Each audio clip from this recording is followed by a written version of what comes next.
Mumbai Indians ने गुजरात को 20 रनों से हराने के बाद अपनी जगह सीधे क्वार्टर फाइनल 2 में बना लिया। यानी कि क्वार्टर फाइनल 2 में पहुंच चुकी है मुंबई और यहां अब सामना होने वाला है पंजाब के साथ। और इन दोनों में से पंजाब और एमआई के बीच जो जीता वो फाइनल में और जो हारा वो घर। यहां तक क्लियर हो गया। लेकिन आज बात इस वीडियो में ये करेंगे कि एमआई और गुजरात के बीच जो मैच हुआ उसमें गुजरात की वो 3 गलतियां जिसकी वजह से वो इस मैच को लूज कर गए और जो एमआई के लिए वरदान साबित हुए। अदरवाइज मुंबई इंडियंस ने 228 रन बनाए थे और एक पल के लिए लग रहा था कि गुजरात जैसे दिल्ली को हराया था उसी अंदाज में आज मुंबई को भी हरा दिया। तो सबसे पहली गलती तो ये रही कि भाई जब मुंबई ने 228 रन बनाए, ये एक बड़ा स्कोर होता है और चेज करने के लिए कोई भी आते हैं तो ऑब्वियसली उस पर दबाव होता ही है। तो सबसे पहली बात तो यह है कि जब रोहित शर्मा 3 रन पे खेल रहे थे तो उनका पहला कैच ड्रॉप किया जाता है गुजरात की तरफ से। सिर्फ 3 रन पे थे वो। और दूसरी गलती वो जब रोहित शर्मा फिर अगेन उनका कैच आता है कीपर के पास जब वो 12 रन पे खेल रहे थे। लट्टू कैच था, हाथ में कैच था और उसके बाद जीटी ने वो भी छोड़ दिया। उसके बाद मुंबई इंडियंस की तरफ से मैन ऑफ द मैच बनते हैं कौन? रोहित शर्मा, क्योंकि उन्होंने 81 रन बनाए। 81 रन रोहित शर्मा ने। तो ये पहली गलती थी गुजरात की जो उन्होंने रोहित शर्मा की कैच ड्रॉप करे, वो भी एक नहीं 2 कैच।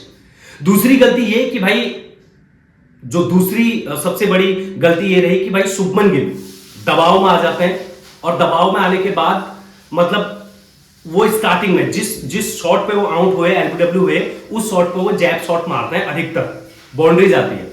अगर वो स्ट्रेट बल्ले से उसको खेलते थे वो आउट नहीं होते, लेकिन वो प्रेशर था जिसकी वजह से शुभमन गिल वहां पर आउट हुए।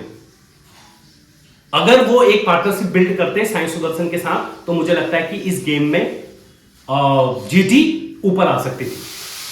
मतलब शुभमन गिल का चलना नहीं चलना ये एक प्रेशर ऑब्वियसली आ जाती है और ऊपर से साई सुदर्शन का इतना अच्छा मतलब स्कोर करना, 80 रन साई सुदर्शन ने बनाए। अगर उनके साथ पार्टनरशिप 50, 70, 80 रन का भी अगर शुभमन गिल ने किया होता तो ये मैच को वो जीत चुके होते। तीसरी गलती ये कि 14-15 ओवर तक जहां पर बराबर के सिचुएशन में थे गुजरात और एमआई, कोई नहीं कह सकता था कि कौन मैच जीत रहा है। उसके बाद जब वॉशिंगटन सुंदर आउट होता है तो कोई भी बल्लेबाज चले नहीं, मतलब वो चाहे शाहरुख हो, तिब्बतिया हो, प्रेशर जरूर था लेकिन उन्होंने अपना खेल, नेचुरल खेल दिखाया नहीं। प्रेशर में सब शॉट मार रहे थे और सब आउट होते जा रहे थे। तो ये 3 गलतियां थी। और जो चौथी गलती मुझे लगता है कि मोमेंटिंग, अगर टर्निंग पॉइंट की अगर बात करूं इस पूरे मैच की तो टर्निंग पॉइंट रहा भाई वॉशिंगटन सुंदर और जो साई के बीच जो पार्टनरशिप हो रही थी। इन दोनों का 13 से 15 ओवर के बीच में आई थिंक मुझे याद है 150 रन हो चुके थे गुजरात के।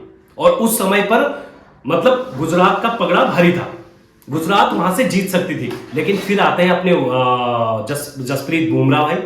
जसप्रीत बुमराह ने जो यॉर्कर डाली ना वो 1 नंबर का था और उस यॉर्कर में वॉशिंगटन सुंदर को कुछ समझ ही नहीं आया।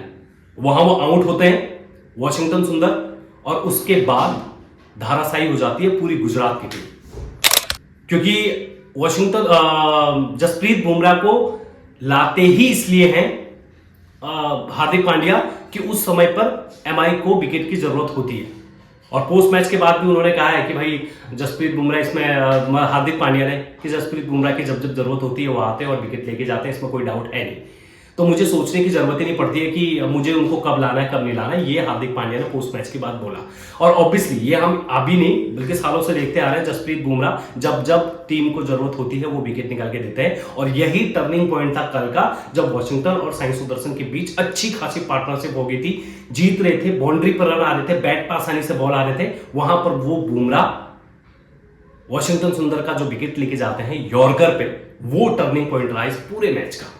फिलहाल इस वीडियो में बस इतना ही। अगर आपको ये वीडियो पसंद आई हो तो लाइक करें, सब्सक्राइब करें हमारे चैनल को। तब तक के लिए नमस्कार।